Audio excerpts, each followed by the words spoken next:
Now is the time to do it. Don't wait. If you wait and you put it off and you say, no, I'll just get to it in spring, you're gonna wish you did it in fall, because this is the perfect time to do your overseed, and this is how I do it. All right, what's up everybody? It's that perfect time of year, fall time.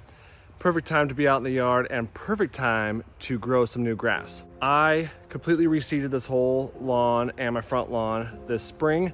And as you know, I've got some dead patches that I need to fill in, and I want to overseed on top of fixing those bare spots. It's the very 1st of August. The temperatures have been dropping. Nighttime lows are getting pretty low, and the soil temps are coming down to right about that 70, right between 70 and 75. Soil temperatures are gonna be optimal right now, and then that grass seed is gonna have a better chance to germinate. And then you can get established before Halloween, and then it'll be perfect, ready for spring and ready for a completely new look next year. Okay, so here's my plan today. I'm going to first mow, clean it up, and then I'm gonna mow low. The reason why I'm gonna mow low is because once I throw the grass seed down, I'm not going to mow for a while. So I want to get this grass low so that it's not forest when I go to mow it when the grass seed has germinated. Then I'm gonna get the aerator out. I have a pull behind aerator now. And I'm gonna aerate the heck out of this lawn and the front lawn, just over and over, back and forth, back and forth, back and forth. Then I'm gonna pick up those plugs, get all that cleaned up, and then it's time to throw down your seed. Now, I have got to bring some soil in because I've got some real sandy spots that need to be kind of covered up, leveled out. So I'm gonna be bringing some topsoil in from a local place that sells compost and topsoil. So before I throw my seed, I'm gonna level this all out, get it nice and filled in, get my bare spots and my trouble spots over there, get those covered with good topsoil. And then I'm going to throw my seed down. The backyard's 365 SS Kentucky bluegrass, and then my front side is the Midnight Kentucky bluegrass. I'll be throwing my seed down, heavier in the dead spots obviously, and then an overseed rate of 1 pound per 1,000. Then I'm gonna be spraying tenacity to kill off the weeds and anything that's gonna be coming up this fall, crabgrass, all that kind of stuff. So I'm gonna spray my tenacity, starter fertilizer, and then we can have a nice easy fall with the backyard, and I can be done with these ugly dead areas, and we can get this thing looking like a golf course. Now, I'm teetering on the idea of adding perennial ryegrass back here because of how fast it germinates. I know it'll work. I've got a couple test buckets that I've been doing with the perennial ryegrass, and it's amazing stuff. I really like it, but I wanted to hold strong with the Kentucky bluegrass just in the back. However, it's a little thin back in the shaded areas, and if I add the perennial ryegrass, it'll really thicken up. And I think, I don't know, I might sleep on it tonight because this is gonna be a lot of work. It's gonna be a couple day thing. I'll let you guys know at the end what I decide to do. Okay, so this is the part of the overseed. When the wife comes home, she goes, "What did you do to the lawn?" And then you have to act like you know what you're doing, and you have to explain it to her. Well, this is totally normal. This is normal. I don't know what you're talking about. We're at that part. So I aerated with the pull behind aerator. Worked pretty well. Tore up a couple chunks, but I'm okay with it. I'm okay with tearing it up a little bit. And now I'm gonna use my new sweeper, my new lawn sweeper, and see if I can sweep these up. I'm gonna save the plugs.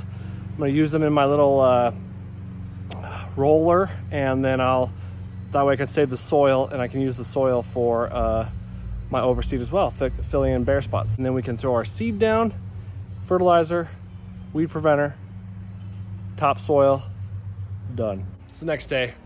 Overseed time. I got Kentucky bluegrass, Midnight going up front. I'm only doing Midnight Kentucky bluegrass. It's gonna be a monocrop or whatever you wanna call it, but back here, I have slept on it. I've decided to do perennial ryegrass mixed in with my 365 SS. I'm gonna keep my front as a mono stand. Maybe that's what it's called. I'm gonna keep my front as a mono stand, but back here, I am gonna mix in the perennial ryegrass. It's gonna help in the shaded areas because the big maple tree as well as filling in the extra spots that the Kentucky bluegrass can't keep up with. I'm gonna throw down my 10 pounds of 365 SS back here. I'm gonna focus on the dead spots, and then with the chip shot perennial ryegrass from North 40, I'm going to focus on the shaded area as well as the dead spots. Hopefully we can fill this in come a week from now, 2 weeks from now, and we could be real mowing this thing really nicely. Time to put the seed to work, and then we're gonna roll it in afterwards with our reel mower. We're gonna roll this whole thing, not mowing, but we're gonna just be rolling it in. It's gonna save a lot of time with that water barrel. I used to have a water barrel that I'd roll it in, but whew, it's a lot of work. So 10 pounds for 6,000 square feet back here. Then up front, I've got 2,000 square feet. I'm gonna use about 5 pounds up there. And then I'm gonna roll everything in. And then you can put it in a brown paper bag and come put it in my hand because I'm ready to eat.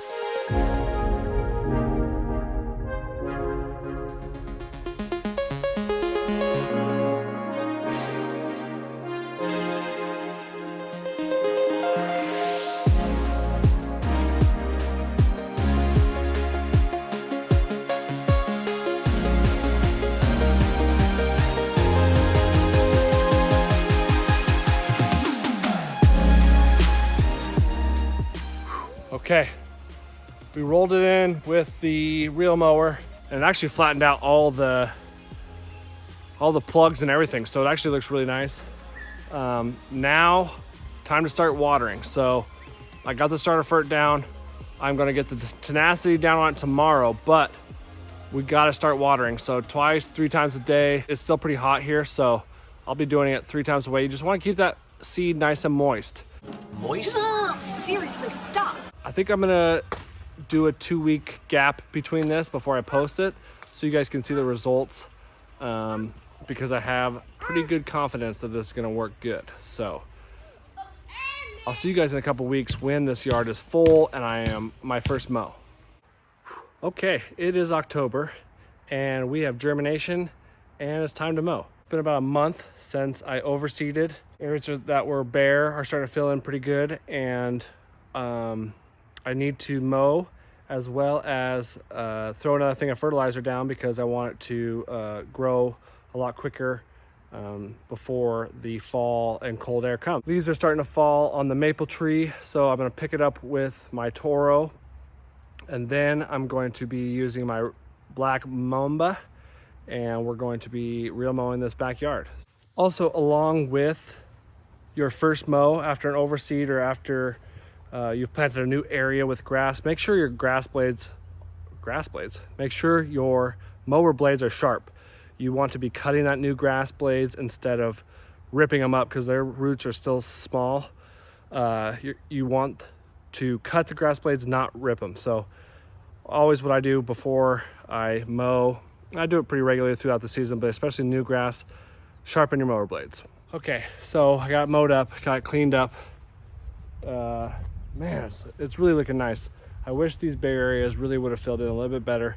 I need some better topsoil. I think there might be still time to do it if I do the perennial ryegrass.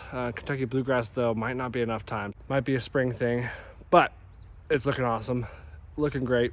I'm super happy with the results, especially from where we began at the beginning of the year till right now is incredible. This is 365 SS, and then I ended up mixing some chip shop perennial ryegrass in it.